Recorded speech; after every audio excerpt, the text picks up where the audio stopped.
Oh, well, hello there, little one. What are you doing out in the woods this late? Don't be scared of me.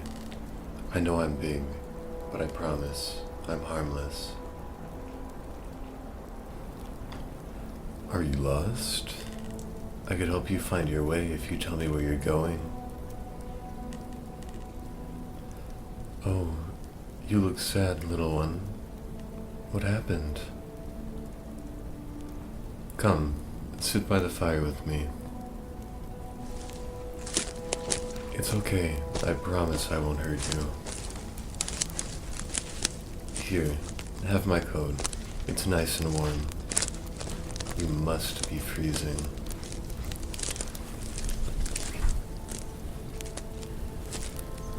There you go, little one. Better now? Come, the fire will warm you up again. Here, have a seat. Are you hungry? That's alright. I have a little left over. Here, have some tea.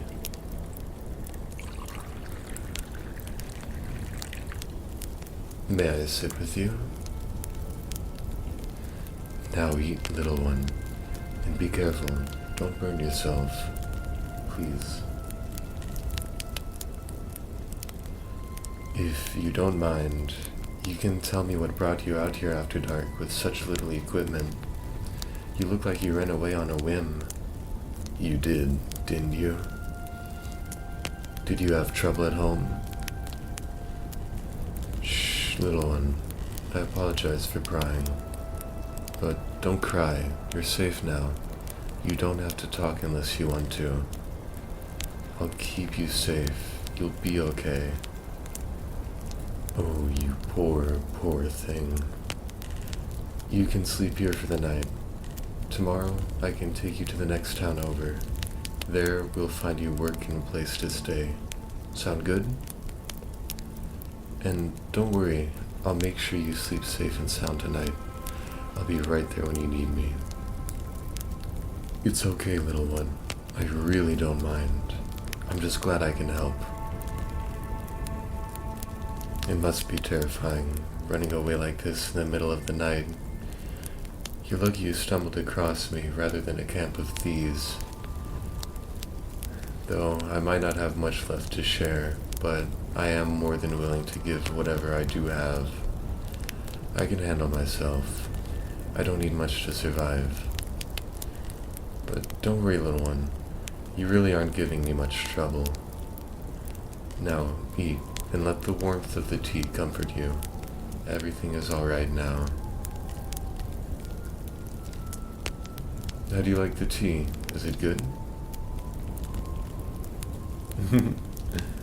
I'm glad you like it. It's nothing special, but it's enough to quench your thirst. And the warmth should help calm you a little.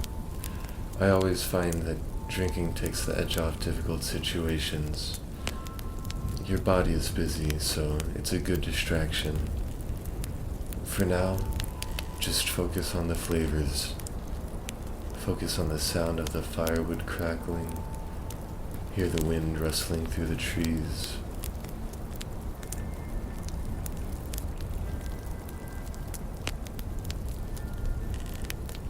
Do you want to tell me what you can see? If you're not drinking, of course. It just always helps me calm down. Just taking a closer look at the colors, shapes, and objects around. Sometimes you can even find little animals hidden between the leaves. Or every now and again, you'll notice shooting stars as they pass. Look, there's one right there. Make a wish, little one. Hopefully it'll come true.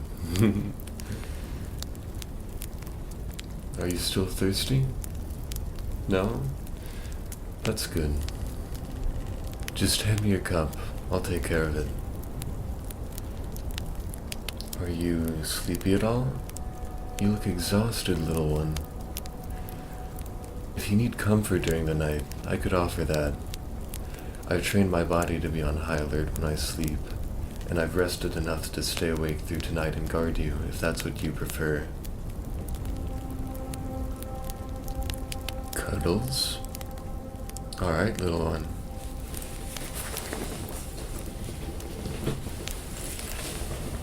Here, I always have a few extra blankets on me. They do take up space, but they barely add any weight. See? When I lay them out like this, they're almost like a bed. Is it okay if you keep my coat for warmth? Yeah, it's definitely big enough to work as a blanket for you. Cozy? Good.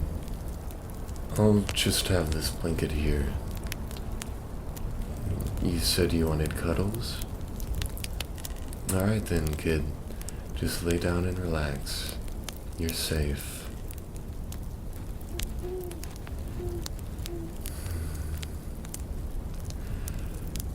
I'll keep you safe, little one.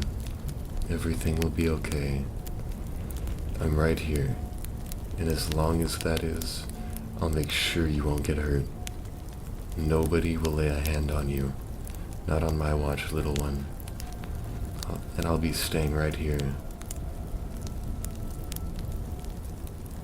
Do you want me to keep talking to you until you fall asleep? Maybe that could help you forget your troubles for a moment. Do you want to hear a story? Yeah? Alright then, how about The Demon and the King? Have you heard that story yet? No? That's good. Let me tell you then, it's one of my favorites. A long time ago, there lived a grand king, and grand he was.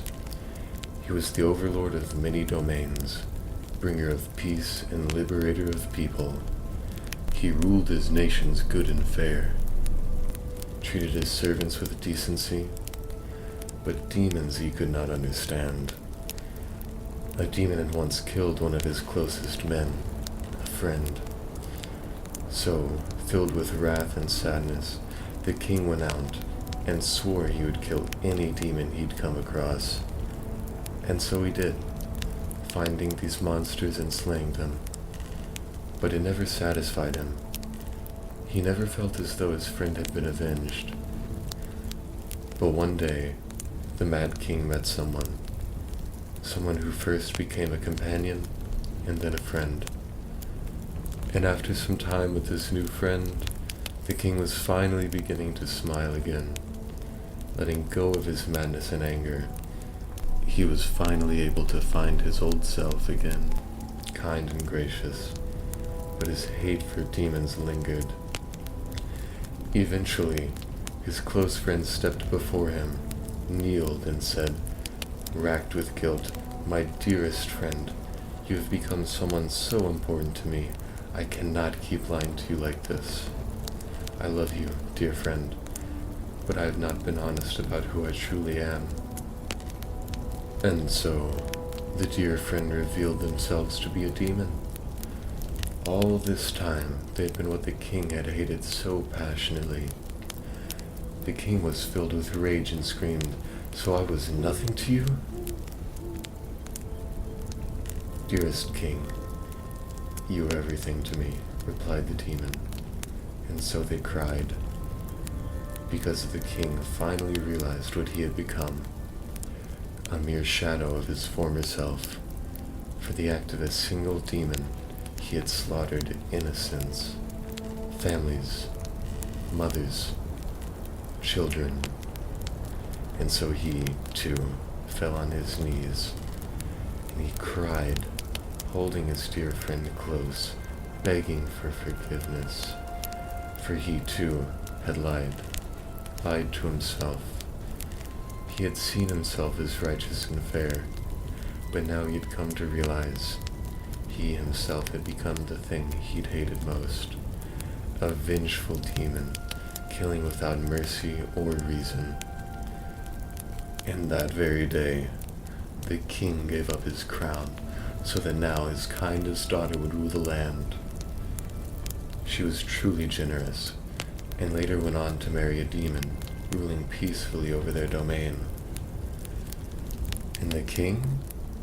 He lived the rest of his life pained with regret, but beside the person he loved most, his dearest friend. They died together, now lay buried in the same grave.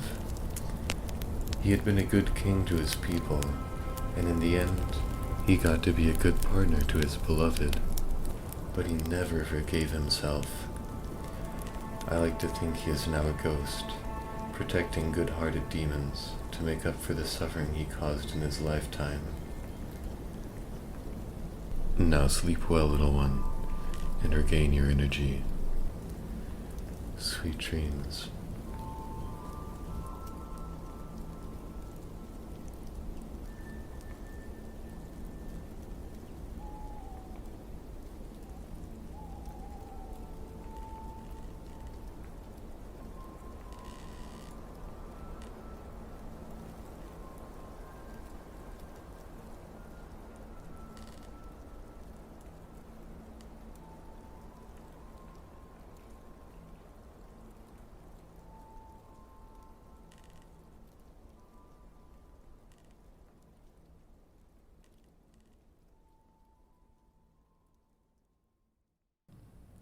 Kuiper here.